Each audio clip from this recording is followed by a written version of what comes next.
मध्य प्रदेश शिक्षक भर्ती 2018 को लेकर बहुत बड़ी खबर। चयनित अभ्यर्थी बोले कि स्कूल शिक्षा विभाग में लाखों की संख्या में पद खाली, फिर भी सरकार और संबंधित विभाग नहीं दे रहा पात्र अभ्यर्थियों को नियुक्ति।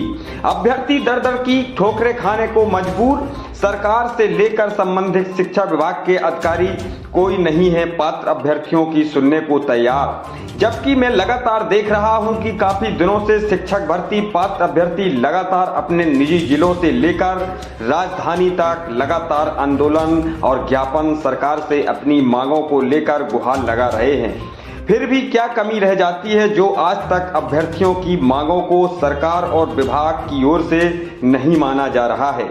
जानते हैं शिक्षक भर्ती पात्र अभ्यर्थी रविशंकर शास्त्री जी से, उनका इस संबंध में क्या कहना है। राजीव जी, मैं बताना चाहूँगा कि विभाग तो भर्ती करना ही नहीं चाह रहा है।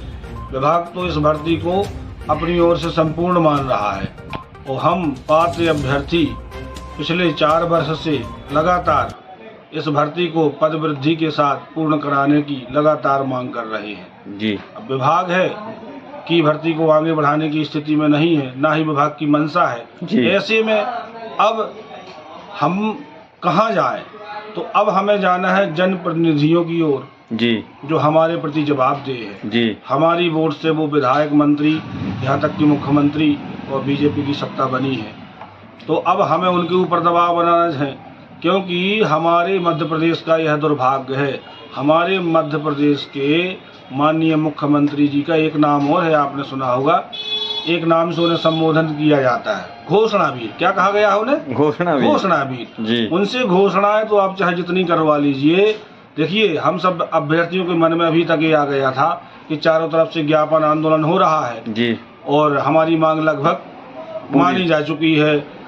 जल्द ही 2-4 दिन में आदेश आ जाएगा जी। तो मैं ऐसे लोगों को बता देना चाहता हूँ कि भाइयों, ये मामा है, ये घोषणावीर है, ये घोषणा भर करते हैं और धरातल पे कुछ नहीं करते हैं। ऐसे में आप क्या करेंगे? ऐसे में हमें इनका कड़ा विरोध है। अनुनय विनय, साम दाम दंड भेद जैसे भी हो सकता है, हमें हमारा अधिकार चाहिए। क्योंकि 20 तारीख को उन्होंने एक आदेश निकाला है, एक और चुनावी जुमला इन्होंने फेंका है। एक आदेश निकाला है, उसमें कहा है 1 टर्म परीक्षा शुल्क जी। एक ही बार केवल सामान्य प्रशासन विभाग की ओर से वह आदेश था, 20 तारीख का परसों के दिन आया जी। उसमें स्पष्ट रूप से ये लिखा है कि आपसे एक बार ही परीक्षा शुल्क ली जाएगी। अच्छा। दरअसल चुनाव को लेकर के ऐसा आदेश आया है, लेकिन ये हमें बहुत कुछ सिखा रहा है। इस आदेश के माध्यम से हम जान सकते हैं कि आने वाले समय में मध्य प्रदेश सरकार की ओर से अपनी छवि सुधारने के लिए और बेरोजगारों को रिझाने के लिए अनेक प्रकार की परीक्षाओं का जैसे कि आयोजन हो रहा है, चल ही रहा है और भी आगे होगा।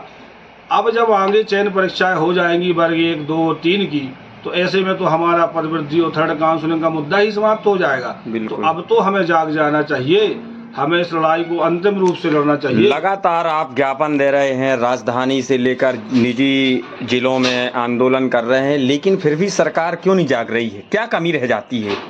देखिए, सरकार खासतौर पर शिक्षा विभाग के प्रति बीजेपी की सरकार बिल्कुल भी जवाबदेह नहीं है जी।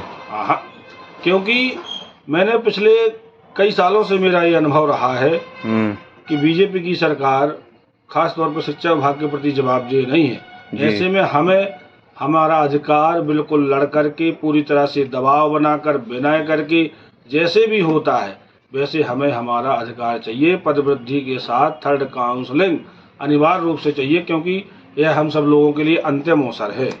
आखिरकार सरकार क्यों टाल मटोल कर रही है? प्रदेश में देखा जा रहा है कि शिक्षा विभाग में शिक्षकों की काफ़ी कमी है, फिर भी भर्ती करने से आनाकानी क्यों कर रही है सरकार? इसको आप कैसे देखते हैं? देखिए, लगातार हम लोग आंदोलन कर रहे हैं जी। ऐसे में सरकार ने अधिकारियों के माध्यम से एक योजना बनाई कि नई परीक्षा का आयोजन करवा लिया। वर्ग 1 की परीक्षा संपन्न हो गई है और वर्ग 2 की 2 मई से प्रस्तावित है परीक्षा। वो इस हेतु है ताकि इन अभ्यर्थियों को 2 भागों में बांट दिया जाए, बेरोजगारों को। तो ऐसे लोगों की संख्या भी ज़्यादा हो जाएगी कि जो अभी आगामी परीक्षा से चयन होने की उम्मीद रखेंगे। पिछली परीक्षा में या तो वो फेल थे या उतनी पात्रता अर्जित नहीं किए थे। तो ऐसे में सरकार ने ही हमें बांट दिया है। ऐसे में हम सबको जागरूक होकर के सरकार के ऊपर दबाव बनाना है और हर हाल में 26 तारीख के भोपाल आंदोलन में हर अभ्यर्थी को, हर वर्ग के अभ्यर्थी को, वर्ग 1, वर्ग 2, वर्ग 3, तीनों वर्गों के अभ्यर्थी को पहुंचना है। अब आप कहिए कि तीनों वर्ग के लिए मैंने क्यों कहा, तो वर्ग 3 के लिए मैंने इसलिए कहा क्योंकि यदि वर्ग 1 और वर्ग 2 की तृतीय काउंसलिंग होगी तो निश्चित रूप से मैं कहता हूं कि वर्ग 3 की भी तीसरी काउंसलिंग होगी जी। तो वर्ग 3 के जो मेरे छोटे भाई यह सपना देख रहे हैं कि पदवृद्धि के साथ हम सबका हो जाए, उनकी मेरिट लिस्ट नीचे तक आ जाए, तो उनको वर्ग 1 और 2 वाले अभ्यर्थियों का साथ देना चाहिए, क्योंकि वर्ग 1 और 2 की यदि तीसरी काउंसलिंग होगी तो वर्ग 3 की भी होगी। ये भी बात हम सब अभ्यर्थियों को अपने जहन में रखना चाहिए। भोपाल के आंदोलन में आपकी क्या मांगे रहेंगी और कैसा आंदोलन रहेगा ताकि आपकी बात सरकार सुने और आप सभी अभ्यर्थियों को कहीं ना कहीं सफलता मिल सके? देखिए राजदीप जी, मुझे लगता है मैं आपके चैनल जन की न्यूज़ के माध्यम से समस्त मध्य प्रदेश के पात्र अभ्यर्थियों को एक बात बता देना चाहता हूं कि जो 26 तारीख बुधवार का जो आंदोलन है यह लगभग ये मान लीजिए कि अंतिम आंदोलन है जी।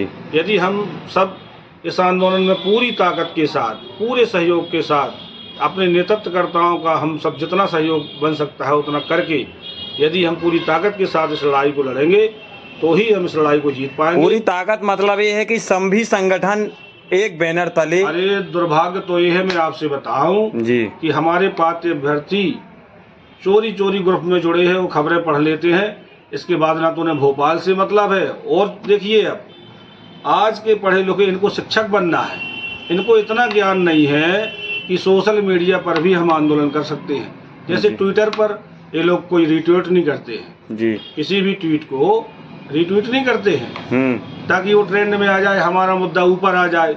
वो भी एक लड़ाई का आज की सोशल मीडिया के माध्यम से आज के आधुनिक युग में वो भी एक बहुत बड़ा प्लेटफॉर्म है। जी जी बिल्कुल। मीडिया, सोशल मीडिया तो बहुत बड़ा प्लेटफॉर्म है। खबरों को आदान प्रदान करना चाहिए, जो खबर प्रकाशन होती है। लोग खबरों को तो देख लेते हैं लेकिन संबंधित विभाग के अधिकारियों को नहीं पहुंचा पाते। कहीं ना कहीं ये भी कमी आपका कहना है कि रह जाती है। देखिए इस साल के चुनावी माहौल को देखते हुए जहाँ जगह जगह पर मुख्यमंत्री की सभाएं होती हैं, शिक्षा मंत्री की सभाएं लाइव प्रसारण चलते हैं, उसमें ये लोग कमेंट नहीं कर सकते हैं। सोशल मीडिया में इनको कमेंट करने तक का समय नहीं है। नौकरी सबको चाहिए जी, लेकिन किसी को ना तो कमेंट करना है, ना कोई ट्वीट करना है, ना रीट्वीट करना है। शास्त्री जी एक सवाल है मेरा। आजकल तो ये ट्रेंड चल गया है कि जैसे मीडिया वाले हम लोग हैं, खबर प्रकाशन करते हैं, तो कहीं ना कहीं यह आप बोलते हैं एक वक्ता के रूप में पक्ष रखते हैं, तो कहीं ना कहीं लोगों का उसमें भी स्वार्थ ढूंढ लेते हैं कि इनका कोई स्वार्थ के खातिर या चैनल पे आते हैं,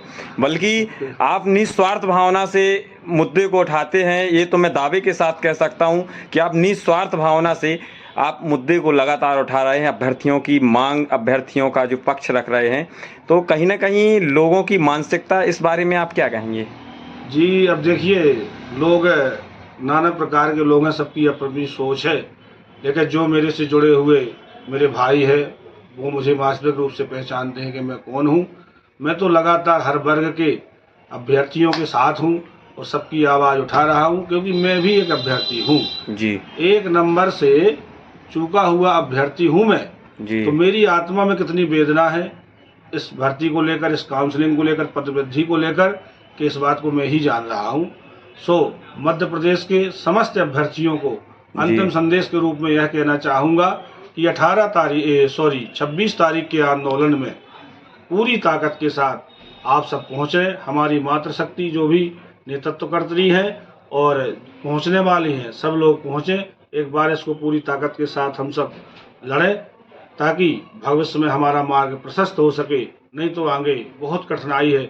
आप मान लीजिए मामा से कोई मांग सहज में मनवा लेना मुझे संभव नहीं लगता है, इसलिए हमें कड़ा विरोध, आंदोलन, ज्ञापन इत्यादि करवाना होगा, तब कुछ होगा। निस्वार्थ भावना से आप लगातार आवाज उठा रहे हैं और कहीं ना कहीं सभी अभ्यर्थियों के लिए उठा रहे हैं आवाज उठा आप, क्योंकि एक शिक्षा विभाग और ऐसे परिवार से जुड़े हुए हैं, सब काफ़ी संपन्नशाली हैं। निश्चित रूप से आपकी वेदना मैं समझ सकता हूँ और आने वाले भविष्य में निश्चित रूप से आपकी लड़ाई सार्थक होगी। और क्या संदेश है आपका अंत में? अभ्यर्थियों के लिए तो मेरा यही संदेश है कि देखिए, आप सोशल मीडिया पे एक्टिव रहें, ट्वीट करें, रीट्वीट करें, कमेंट करें, और जो भी संगठन का सहयोग बनता है सोशल मीडिया पे शिक्षा भर्ती से संबंधित जितनी खबरें आती हैं उनको आप वायरल करें, ताकि यहाँ से लेकर के भोपाल तक, जनप्रतिनिधियों तक, संबंधित विभाग के अधिकारियों तक हमारी खबर और हमारी मांग पहुँच सके। इसी के साथ में अपनी वाणी